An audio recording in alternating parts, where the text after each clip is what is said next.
నమస్తే. మనతో పాటు సరిత తిరుపతి గారు ఉన్నారు, మాజీ జెడ్పీ చైర్పర్సన్ గద్వాల జిల్లా. అక్క నమస్తే. నవీన్ యాదవ్ కు మద్దతుగా ఇచ్చిర్రు, ఎట్లుంది ప్రచారం? చాలా బాగుంది, మంచి రెస్పాన్స్ వస్తుంది. మాకు నిజం చెప్పాలంటే ప్రచారం చేయాల్సిన అవసరం కూడా లేదేమో అనిపిస్తుంది. కానీ ఎందుకు తిరుగుతున్నాం అంటే అక్కడ స్థానికంగా ఉన్న సమస్యలు తెలిస్తే మాకు కూడా నాయకులకి రేపు పొద్దున చెప్పనీకి ఉంటుందని తప్పించి గెలుపు కోసం తిరుగుతలే. ఆల్రెడీ గెలుపు డిక్లేర్ అయిపోయింది. ఏం సమస్యలు ప్రధానంగా తెర మీదకి వచ్చినాయి? అన్ని సమస్యలే ఉన్నాయి. చిన్న అంటే మామూలుగా రోడ్లతో పాటు డ్రైనేజీలు కావచ్చు, ఇంటి మీద ఏడ చూస్తే పిల్లలు జర పొడుగున్న వాళ్ళు అందుకుంటే కూడా తీగలు అందేటట్టు ఉన్నాయి. కరెంట్ వైర్ ఎంత దుస్థితి ఉందంటే పేరుకి జూబ్లీ హిల్స్ మారుమూల గ్రామం లేదా పల్లెటూర్లలో ఉంటే అంతకన్నా దరిద్రంగా ఉన్నాయి. వ్యవస్థ మొత్తం భ్రష్టు పట్టించి పెట్టింది. సేమ్ అదే కంటోన్మెంట్ ఉప ఎన్నికల్లో కూడా కాంగ్రెస్ పార్టీ ఇట్లనే ప్రజలకు మభ్యపెట్టింది. ఇలా జూబ్లీ హిల్స్ ఉప ఎన్నికల్లో కూడా ప్రజలను మభ్యపెట్టే ప్రయత్నం చేస్తుంది. అక్కడ గెలిపించారు, ప్రజలు మోసపోయారు, ఈడ కూడా మోసపోకుండా అని వాళ్ళు చెప్తున్నారు కదా బీఆర్ఎస్ వాళ్ళు. ఎక్కడ మోసపోయిండ్రు ప్రజలు? కాంగ్రెస్ పార్టీని గెలిపించి ఎక్కడ మోసపోయింది చెప్పండి? పేదలకు ఏం అందుతలేవు, మహిళలకు ఉచిత బస్సు రావట్లేదా, సన్నబియ్యం పంపిణీ జరుగుతలేదు. ఈ రోజు దేశం మొత్తం ఎక్కడైనా పంపిణీ జరుగుతుందా సన్నబియ్యంది? మరి ఎక్కడ లేని పథకాలు కూడా తెలంగాణ రాష్ట్రంలో కొనసాగుతుంది. ముఖ్యమంత్రి గారు లో బడ్జెట్ లో ఉన్న తెలంగాణ రాష్ట్రాన్ని ఈ రోజు భుజాన్ని వేసుకొని ముందుకు తీసుకెళ్తూ ఎవరికి ఇబ్బంది కాకుండా ముఖ్యంగా పేదవాళ్ళకి, ఎస్సీ ఎస్టీ బీసీ మైనార్టీలకి న్యాయం చేసే విధంగా ముందుకెళ్తున్నారు. సో ప్రజలకు ఎక్కడ నష్టం జరుగుతున్నట్టు కనిపిస్తలేదు కదా. వాళ్ళేదో నాయకులు బంగ్లాలలో కూర్చొని ఫామ్ హౌస్ లలో కూర్చొని ఎన్నైనా మాట్లాడొచ్చు, కానీ పేద ప్రజలు చాలా హ్యాపీగా ఉన్నారు.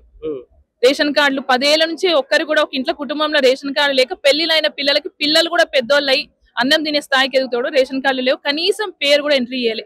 కానీ ఇప్పుడు రేషన్ కార్డులు వచ్చినాయి.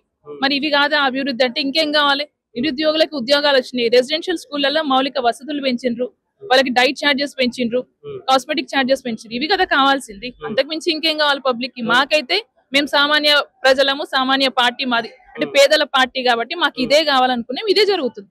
సరే వాళ్ళు ఎక్స్పెక్ట్ చేసింది ప్రతి ఇంటికి ఒక కారో బంగాళనో కావాలంటే మరి వాళ్ళు ఎప్పుడన్నా వస్తే, మళ్ళా ఫ్యూచర్ లో ఎప్పుడన్నా టీఆర్ఎస్ బీఆర్ఎస్ పార్టీ వస్తే అప్పుడు చేయమనంటే ఏం చేస్తారు? ఇప్పుడు మీరు ఇవన్నీ చెప్తున్నారు, మరోవైపు కేటీఆర్ గారు కాంగ్రెస్ పార్టీ బాకీ కార్డు అని ఇచ్చిన హామీలు ఒక్కటి కూడా నెరవేరలేదని బాకీ కార్డు పట్టుకుని ఇంటింట తిరుగుతున్నాడు కదా. బాకీ కార్డు 10 ఏళ్లలో బీఆర్ఎస్ గవర్నమెంట్ ఎంత ఉందో చూపిస్తే ఈ లిస్ట్ ఎక్కడ పనిచేయదు. దళిత బంద్ అన్నారు, బీసీ బంద్ అన్నారు, డబుల్ బెడ్రూమ్ ఇండ్లు అన్నారు, చాలా చెప్పారు. అన్నిటికన్నా ముఖ్యంగా దళిత ముఖ్యమంత్రి అన్నారు. చేసిండ్రు? చేయలే కదా.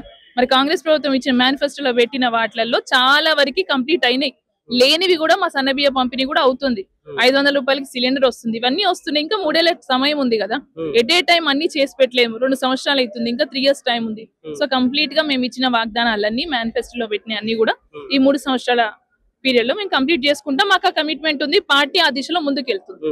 మాగంటి సునీత గారిని గెలిపిస్తే ఒకవేళ ఇక్కడ ప్రభుత్వం ఏమైనా అభివృద్ధి కార్యక్రమాలు చెప్పకపోతే నేను ప్రభుత్వాన్ని గల్లా పట్టుకుని మరి ఇక్కడ అభివృద్ధి కార్యక్రమాలు చేపడతాను మాట్లాడింది కేటీఆర్. ఇప్పుడు ఎందుకు గల్లా పట్టుకుంటారు? 10 ఏళ్ళు మీరే ఉన్నప్పుడు చేసింటే అయిపోతుండే కదా. ఇప్పుడు ఈ సమస్యలు ఎందుకు వస్తుండే? సింపుల్ థింగ్ కదండి. 10 ఏళ్ళు మీదే ప్రభుత్వం ఉంది, మీ ఎమ్మెల్యే గారే ఉండరు. మరి అప్పుడు అభివృద్ధి చెయ్యనందుకే ఈ రోజు ఈ స్థితి పట్టింది. మరి అప్పుడే గల్ల పట్టుకుని ఉంటే ఈ రోజు ఎందుకు వస్తుండే? అవన్నీ ఉట్టి మాటలు. పబ్లిక్ ఏదో మాటలు చెప్తే సరిపోదు, మూటలు కావాలి. చేయనికి అభివృద్ధి చేయనికి మూటలు కావాలి. ఆ మూటలు కావాలంటే మా కాంగ్రెస్ ప్రభుత్వం కావాలి, అధికారంలో ఉంది, ఖచ్చితంగా మేము చేసి చూపిస్తాం. మరోవైపు బండి సంజయ్ గారు మాట్లాడుతున్నారు, ఒకవేళ కాంగ్రెస్ పార్టీకి ఓటేస్తే ఎంఐఎం పార్టీకి ఓటేసినట్టే, హిందువులందరూ మేల్కోవాలి, కాంగ్రెస్ పార్టీని తరిమి కొట్టాలని చెప్పేసి అంటున్నారు. అంటే ఓన్లీ తెలంగాణలో హిందువులు మాత్రమే ఉండాలని రాసి ఉందా? అంటే ఈ రోజు కొత్తగా హిందువులు వచ్చిందా? ఫస్ట్ నుంచి కూడా హిందువులు, ముస్లింలు, క్రైస్తవులు అందరూ కలిసే ఉన్నాం కదా. మరి ఈ రోజు ఏదో బీజేపీ పార్టీకి మేలు జరుగుతుంది, మేలు జరగాలని కూడా అనుకోవట్లేదు. వాళ్ళ క్యాండిడేట్ కూడా అందులో సగం మంది సపోర్ట్ చేస్తలేరు, అందరు టీఆర్ఎస్ కోట్లేమని చెప్తారు. బాగా చెప్తారు. ఇది కేవలం ప్రజల్ని మభ్య పెట్టడానికి తప్పించి ఇంకా దేనికి పనిచేయదు. వాస్తవానికి ఈ ఎలక్షన్ లో బీజేపీ పార్టీ పనిచేస్తలేదని చెప్పుకోవాలి. ఆ ప్రచార బండ్లు తిరుగుతున్నాయి, వాళ్ళు అడపదడప ఒక నాయకుడు తిరుగుతుంది తప్పించి వాళ్ళు స్ట్రిక్ట్ గా చేస్తలేరు. ఎందుకంటే టీఆర్ఎస్ కి ఓపెన్ గా సపోర్ట్ చేస్తారు. ఎందుకంటే కాంగ్రెస్ పార్టీ ఒక బీసీకి అంటే చిత్తశుద్ధితో ఒక బీసీకి టికెట్ ఇస్తే నవీన్ యాదవ్ పైన అనేక ఆరోపణలు చేస్తున్నారు. నవీన్ యాదవ్ అట్లా, నవీన్ యాదవ్ ఇట్లా. ఎందుకంటే నవీన్ యాదవ్ ను టార్గెట్ చేసుకుని? ఎందుకంటే ఇప్పుడు బీజేపీ ప్రభుత్వానికి బీసీలు పైకి రావద్దని వాళ్ళ ఉద్దేశం. ఇప్పుడు టీఆర్ఎస్ గవర్నమెంట్ లో కూడా ఎవరికి ఎంత పెత్తనం ఇచ్చిరో అందరికి తెలుసు. ఇప్పుడు 42% రిజర్వేషన్ మా ముఖ్యమంత్రి గారు రేవంత్ రెడ్డి గారు ముందుకు తీసుకొచ్చిండు. అది అమలు అయిపోయిందంటే రేపు పొద్దున బీసీలంతా కాంగ్రెస్ పార్టీకి సపోర్ట్ చేస్తారు. మాకు అంటే తెలంగాణ రాష్ట్రంలో మమ్మల్ని క్లోజ్ చేస్తారన్న ఏకైక ఆలోచనతో ఈరోజు బీసీలని తొక్కాలని వాళ్ళు ప్రయత్నం చేస్తారు. నిజంగా వాళ్ళకి చిత్తశుద్ధి ఉంటే, బీసీలకు సాయం చేయాలనుకుంటే, బీసీలని సామాజికంగా ఎదగాలనుకుంటే పైన బిల్లు పాస్ చేయాలి కదా, ఎందుకు చేస్తలేరు అన్నది ఈ రోజు తెలంగాణ సమాజమే కాదు మొత్తం చూస్తున్నారు, యావత్ ప్రపంచం కూడా ఈ రోజు చూస్తుంది. సో బీజేపీ ఎప్పుడు కూడా బీసీలకి వ్యతిరేకి. నేను కూడా ఒక బీసీ బిడ్డని కాబట్టి మా నవీన్ యాదవ్ ని ఇక్కడ గెలిపించుకోవాలని మేము కూడా గద్వాల నుంచి ఇక్కడ వచ్చి ప్రసారం చేస్తాం. ఎల్లుండే పోలింగ్ డేట్ ఉంది, గడప గడపకు తిరిగిర్రు, ప్రచారం కూడా మీ ఏలాడుతో కంప్లీట్ అయిపోతుంది. ఏం చెప్తారు జూబ్లీ హిల్స్ ప్రజలకి?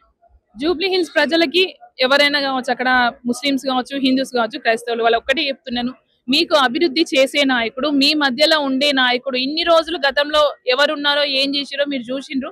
సో ఇప్పుడు మీకు ఒక చేయూతనిచ్చి మిమ్మల్ని ముందు తీసుకెళ్లే నాయకుడు వచ్చి నవీన్ యాదవ్. సో నవీన్ యాదవ్ కోటేసి గెలిపిస్తే ఖచ్చితంగా జూబ్లీ హిల్స్ మారుతుందని నేను ఆశిస్తున్నాను.